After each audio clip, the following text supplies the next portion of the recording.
Hello guys, ഞാൻ ഏറ്റവും കൂടുതൽ വിസിറ്റ് ചെയ്യാൻ ആഗ്രഹിച്ച ഒരു സ്ഥലമാണ് ബെർലിൻ കത്തീഡ്രൽ. എന്താണെന്ന് എനിക്കറിയില്ല, ഇതിൻ്റെ ഒരു മോഡൽ കണ്ടപ്പോൾ തന്നെ ഇതിനുള്ളിൽ ഒന്ന് കയറണം എന്നൊരു ആഗ്രഹം എൻ്റെ മനസ്സിലുണ്ടായിരുന്നു. കയറിയപ്പോൾ തന്നെ ഭയങ്കരമായ ഒരു ഹാപ്പിനെസ്സാണ് എനിക്കുണ്ടായത്. കാരണം ഇതിനൊരു ആർക്കിടെക്ട്, അതിനൊരു ഇൻറ്റീരിയർ, അത് ഞാൻ ശരിക്കും അത്ഭുതത്തോടെയാണ് നോക്കിക്കണ്ടത്.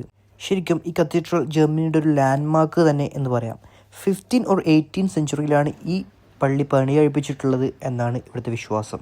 ഇതിലുപരി നിറയെ ഒരു ഹൈഡൻ ഒരു സ്പോട്ടുകൾ ഇവിടെ ഉണ്ട്. കുറേ കല്ലറകളും കുറേ കാര്യങ്ങളും. ഇതിൻ്റെ മുകളിലേക്ക് കയറിയ ഒരു കിടിലനായിട്ടുള്ള ഒരു വ്യൂ നമുക്ക് കാണാം. കുറച്ച് സ്റ്റെപ്പുകൾ കയറണം എന്ന് മാത്രമേ ഉള്ളൂ. പക്ഷേ സ്റ്റെപ്പുകൾ കയറിക്കഴിഞ്ഞാൽ നമുക്ക് കണ്ണിന് കുളിർമയേകുന്നതും കണ്ണിന് ഒരുപാട് സന്തോഷമാകുന്ന ഒരു കാഴ്ച നമുക്ക് കിട്ടും. ഇത് തന്നെയാണ് ഒരു ബെർലിൻ നഗരം മൊത്തത്തിൽ മുഴുവനായി നമുക്ക് കാണാൻ പറ്റും. വാ, ഒരു നൈസ് വ്യൂ. കിട്ടില്ല, എങ്ങനെയാണ് ബെർലിൻ നഗരം ഉണ്ടാകുന്നത് എന്ന് ഫുള്ളായിട്ട് നമുക്ക് ഇതിൽ കാണാൻ പറ്റും. ഇതിൻ്റെ മുകൾ ഭാഗം കോപ്പർ കൊണ്ടാണ് നിർമ്മിച്ചിരിക്കുന്നത്. അതും വല്ലാതെ തന്നെ അട്രാക്റ്റ് ചെയ്തൊരു സംഭവമാണ്.